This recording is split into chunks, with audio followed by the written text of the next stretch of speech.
On a humid night in June 1943, near the small town of Mexia, Texas, a German prisoner of war named Unteroffizier Werner Burkhardt pressed a pencil to his hidden diary. The words he wrote were treasonous.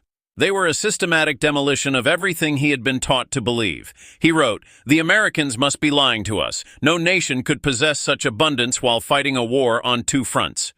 Through the train window, he had just witnessed something that contradicted 3 years of Nazi propaganda. Electric lights blazed from every farmhouse, every street corner, every shop. An endless constellation of electricity stretching across the Texas plains at 10 towns at night. In Germany, blackout regulations had plunged the Reich into darkness. Rural electrification barely reached 20% of German farms before the war. Yet here, in what Nazi propaganda had described as a decadent, collapsed America, electricity flowed like water. This moment, the arrival of 1,350 veterans of Erwin Rommel's Afrika Korps, was the spark. It would trigger the most profound psychological transformation in modern prisoner history. The sheer, undeniable display of American industrial capacity was about to systematically demolish Nazi ideology. The mathematics of Allied victory, it turned out, were being written not in battle plans, but in production statistics. The collapse of belief began on May 13, 1943, in Tunisia, when General Jürgen von Arnim, Rommel's replacement, surrendered along with approximately 250,000 to 275,000 German and Italian soldiers.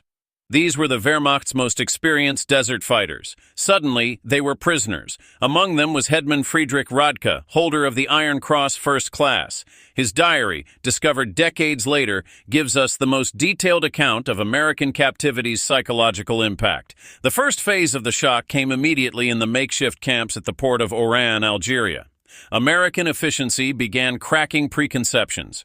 The U.S. Army processed thousands of prisoners daily with an organizational precision that exceeded anything the Wehrmacht had achieved at the height of its power.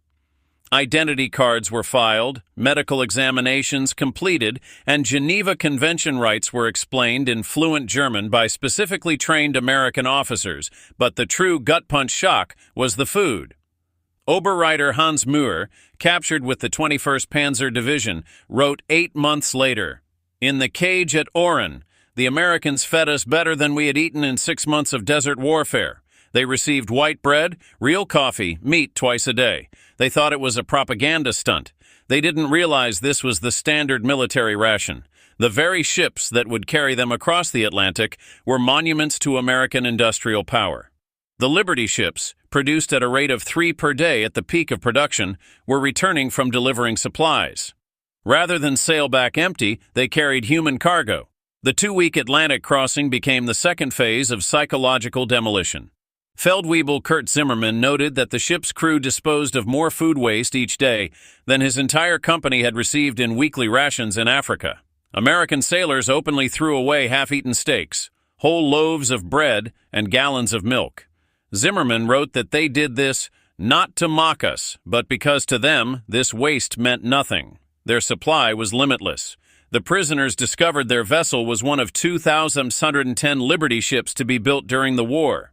Each one required 250,000 parts assembled from components manufactured in 32 states. Lieutenant Colonel Wilhelm von Staubern, whose aristocratic Prussian family had served in every German war since Frederick the Great, watched the radar antenna rotating above the bridge. He would later write, "This technology, which we believed only we, and perhaps the British, possessed in limited quantities, was standard equipment on a cargo vessel." It was then, he admitted, he first suspected Germany had already lost the war. On August 2, 1943, the first sight of America shattered the last remnants of propaganda. At Norfolk Naval Base, Virginia, the base sprawled across 4,300 acres, its docks stretching for miles.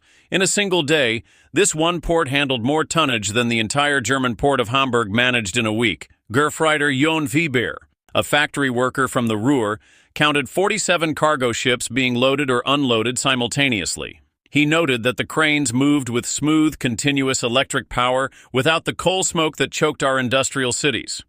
The march to the waiting trains brought more revelations. They passed parking lots filled with civilian automobiles, hundreds of them belonging to dock workers. In Germany, private car ownership was a privilege of the wealthy and the party elite. The people's car, the Volkswagen, remained a propaganda dream. Here, Ordinary laborers drove to work in their own cars, but nothing prepared them for the trains themselves. Not boxcars, but full passenger coaches, Pullman cars with padded seats, dining cars with white tablecloths and silver cutlery. Headman Radka wrote, "We boarded like tourists, not prisoners. The American guards seemed almost embarrassed by the comfort. One sergeant apologized that the air conditioning wasn't working properly. The luxury was unimaginable. The 3-day train journey from Norfolk to the Texas and Oklahoma camps would prove more destructive to Nazi ideology than any military defeat." As the trains rolled through the night, the prisoners saw an America that could not exist according to their beliefs. Every small town blazed with illumination. They passed factories running night shifts, their windows glowing, parking lots full even at midnight. Obergreifer Mayer, whose father was a Nazi party block leader, wrote, "Everyone had more electricity than all of Hamburg." At a train stop in Roanoke, Virginia, they watched American railway workers refuel in 30 minutes what would have taken 2 hours in Germany.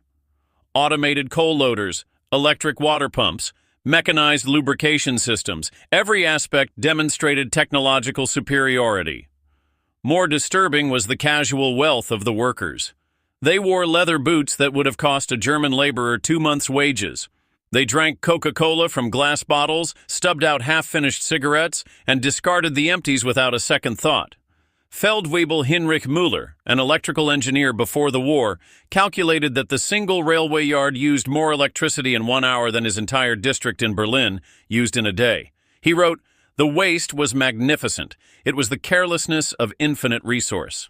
As the trains crossed into Tennessee and Kentucky, the prisoners encountered the raw display of American industrial power. They watched endless factories, each one larger than anything they had seen in Germany. The Alcoa aluminum plant in Tennessee consumed more power than the entire city of Munich. Near Louisville, they passed the Rubbertown complex, where 4 massive synthetic rubber plants had sprung from empty fields in 18 months.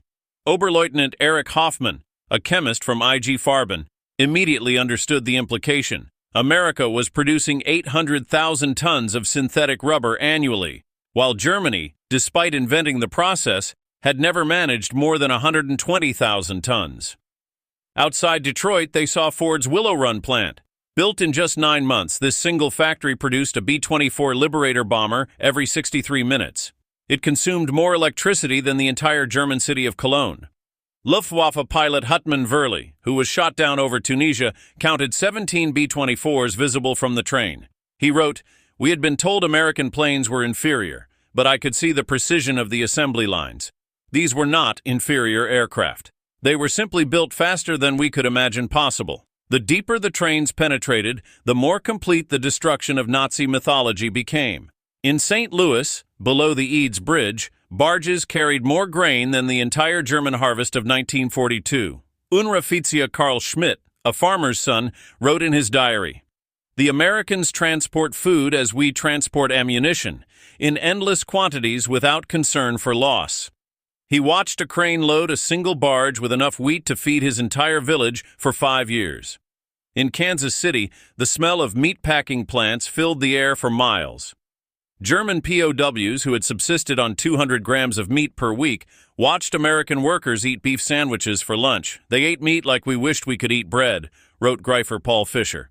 A guard bought them hamburgers, meat, cheese, and vegetables on white bread for 15 cents, paying with a $1 bill.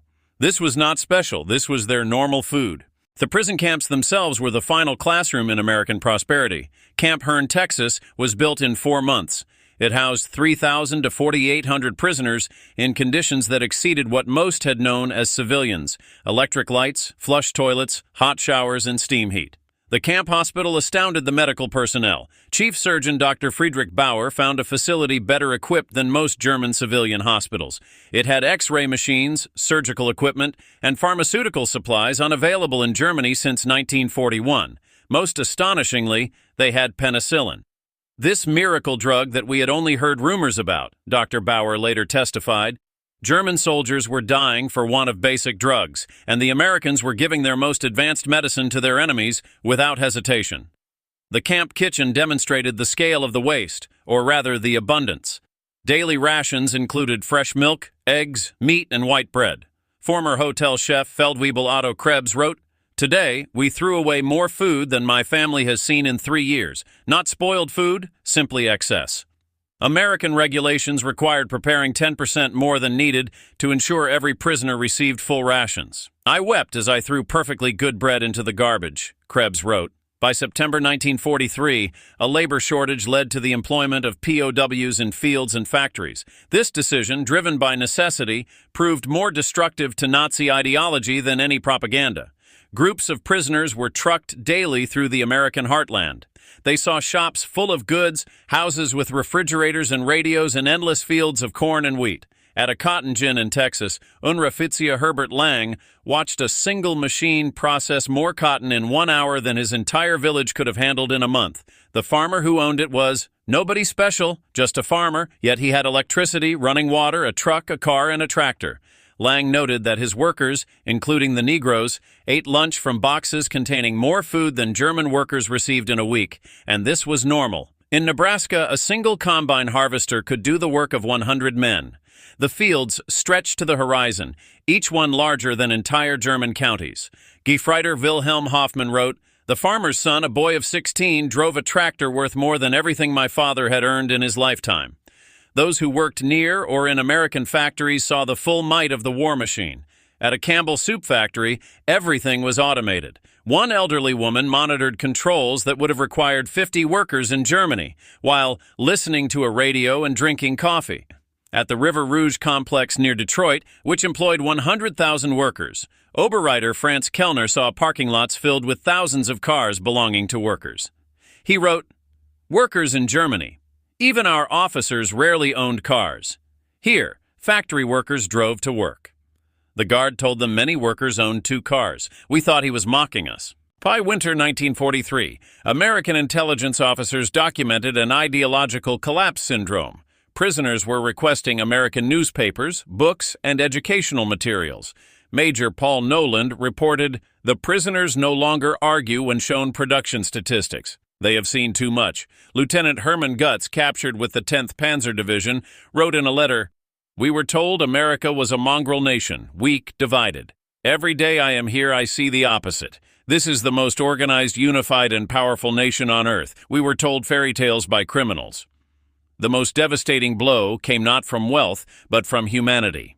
In September 1943, Italian prisoners who cooperated were given better quarters and more freedom. German prisoners watched their former allies working alongside Americans, eating in American restaurants, and even dating American women. Hedman Friedrich Schultz wrote, "The Americans show them no hatred. This democracy we were taught to despise appears more honorable than our own system." Christmas 1943 provided a profound psychological impact. American organizations sent 500,000 Christmas packages to their enemies. Local church choirs performed Christmas carols in German. This kindness shattered the final remnants of Nazi racial theory. Oberleutnant Walter Müller, whose brother died in the bombing of Hamburg, wrote, "They know we are their enemies, yet they show us Christian charity, not propaganda, but genuine kindness. What kind of people treat enemies this way? Only those absolutely certain of victory and secure in their power." The Christmas feast itself defied comprehension. Turkey, ham, pies, and ice cream. Feldwebel Hans wrote, "We ate like kings. The guards told us this was a normal American Christmas dinner, that every American family was eating the same meal." By early 1944, over 40,000 German prisoners were enrolled in educational programs, studying English, American history, and democracy. Stanford University sent professors to lecture. The thirst for knowledge was insatiable. Hootman Dr. Wilhelm von Braun, a physicist, attended lectures on atomic physics at Camp Shelby. He wrote, "American professors, including Jewish refugees from Germany, taught us without hatred. They were years ahead of German research, and they shared knowledge with enemies. This generosity of spirit was incomprehensible to minds shaped by Nazi ideology." When news of the D-Day invasion reached the camps in June 1944, it was the final collapse. The scale of the operation, 6,000 ships, 11,000